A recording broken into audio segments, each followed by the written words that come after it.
Ano ba pangarap mo na marating? Singer, composer? Kung both po, syempre. Syempre, idol po natin yung yan sila, Ogie Alcacid na singer and composer. So, yun po yung parang ultimate dream ko rin po. So, may kanta ka sa buhay mo?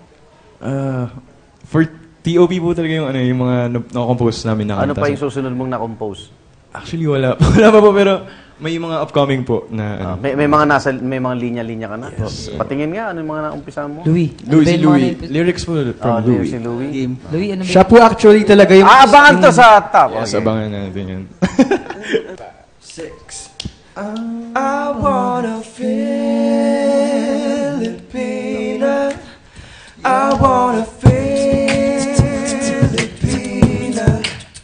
I want a Filipina.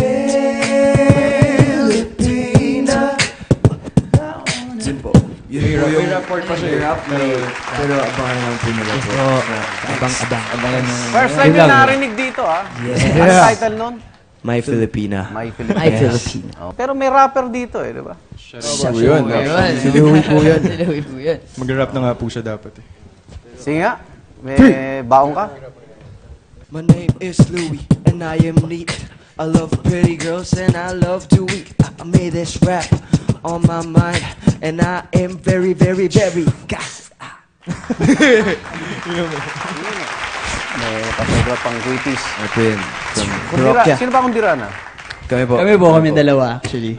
Yes po. Yeah. From the likes. Ayos, ah.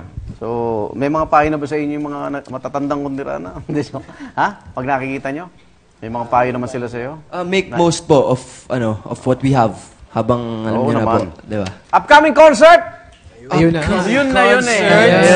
Kailan at saan?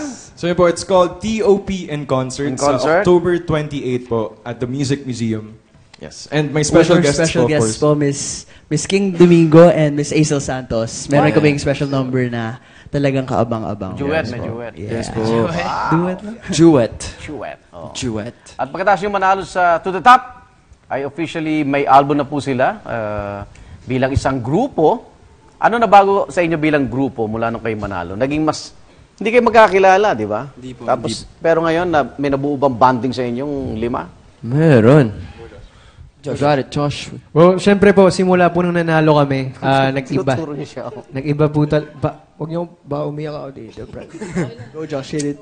Hindi, joke lang. Pero mas naging tight po yung bond namin as a group. Kasi nung nasa show pa po kami, talagang kami na po yung magka-friends talaga. Okay. So parang mas naging tight pa siya lalo. And Sobrang tight. sobrang gano'n tight.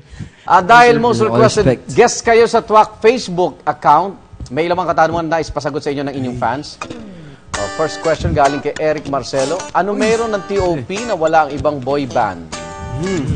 Joshua. Actually po, kasi po, unang-una, galing po kami sa isang competition, reality competition dito sa GMA. And syempre po, medyo edge na din po namin na parang gumawa ng sariling arrangements sa grupo and sariling choreography. Hindi lang kayo taga-kanta. Yes po. Opo. Composing to choreography to... Kayo rin yun. Yes po. Yes po. Hindi ako masasabi ko, wala pong Eri itong 5 eh. Thank you po. Best ko na po silang nakakasama sa Ay, mga thank you po. programa. Mula kay Vina Sofia, sino ang kapuso singer gusto niyo maka-duet? Julian lang ito mga... Kaya pa ba? Julian. Julian. Alam po talaga talaga. Siguro, second time ulit Balik yung niyo nga si Julia. Julian. Second time ulit. Mahal na mahal po namin Second talaga duet. Panguling katanungan mula kay Darlene de la Cruz Velasquez. Kung tatanungin kayo anong kanta ang pwede niyong kantahin sa mahal niyo o special someone na makaka-rate din ang inyong mga supporter. Ito pong kanta na to, sobrang relevant din sa amin lahat. Pagising po, yung career single namin. Kasi yung message po nung career single po namin talagang, it's like waking up with someone you love. Paborito ko yung kanta ko sa unang irit yan. 1, 2, 3.